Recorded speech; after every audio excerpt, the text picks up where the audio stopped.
What's good, YouTube? This is TJK Creative. I am Tyler. This is a non-spoiler movie review for Mission Impossible Dead Reckoning Part 1.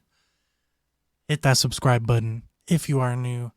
And let's get into this. I remember seeing this teaser trailer, I think it was a year ago. It got leaked.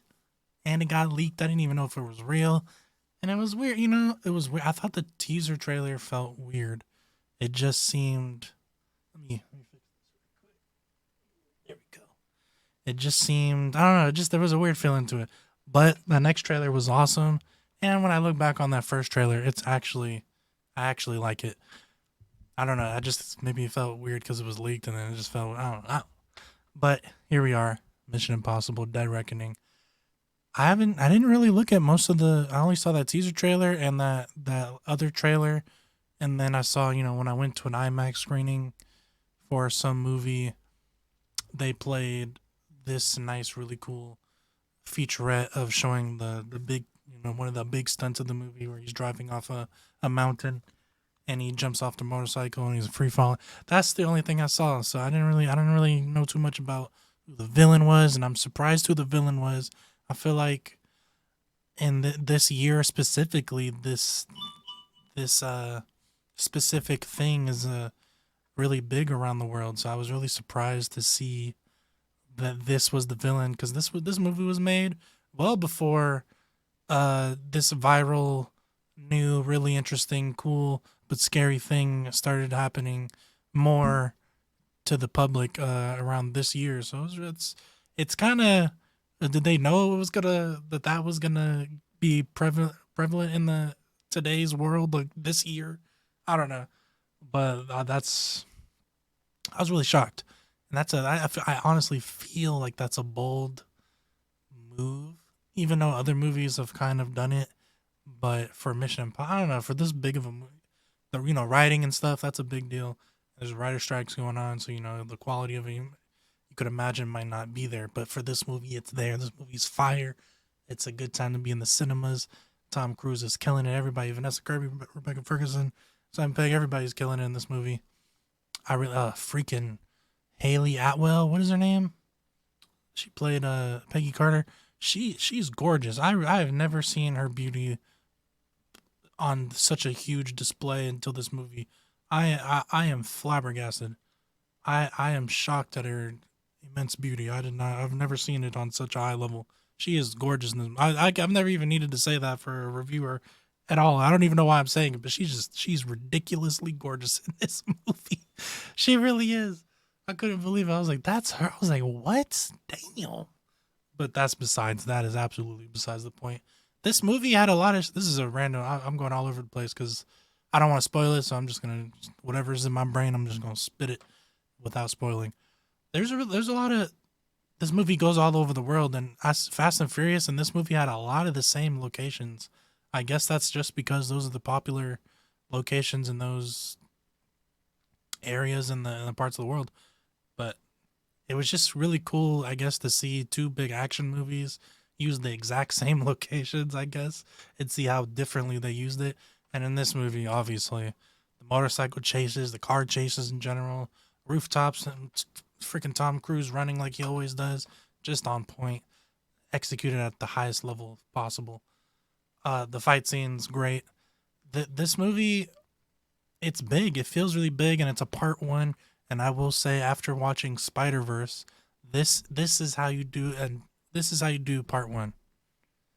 This movie felt like a complete movie that you can be satisfied with, you know what I mean? And you still can't wait for the next one. But when Spider-Verse ended, and I guess that's a good thing still. Like, I wanted more, yada yada, but I just felt like Spider-Verse didn't do it well enough, the part 1 aspect. And it for others, it did just perfect enough, because the way Spider-Verse ends, that could be perfect for a part 1 for many people. And that's just my opinion. It's not really an objective truth when it comes to that. But I do think this movie, and I feel like more people agree with that, this movie does a better part 1 with the way it ends. But yeah, and also just Mission Impossible, this movie just does it again. The writing and directing is so exquisite. It's so good. The way and IMF, Impossible Mission Force, I don't know, but the way they write and direct just the climax like that. There's like stuff that happens in your brain when they're trying to defuse a bomb and it gets all the way to 1 second, and miraculously, out of luck and sheer will, that they disarm the bomb at that last sliver of a moment. They do that so well in these movies, and it's so believable, and it's just so exhilarating. And I don't know who they got. Well, I mean, I could look it up. I didn't look. I don't know who wrote it, but I don't know who they got writing these things. But the way they execute that is just so riveting, and it's so nice when you're in the theater. You really feel like you're in it and you're enthralled in the moment. It's really good. Just the way they're able to write. I don't even know how you write. Tom Cruise jumps off a motorcycle and free dives, and then they direct it this well, and it's this perfect, and the stunts are real. Before the movie start, they had like this was a screener, by the way, so they had like 3 different featurettes before the movie started to hype you up, showing you like, this, we did everything practical, this is real, what you're about to see, actually we did it.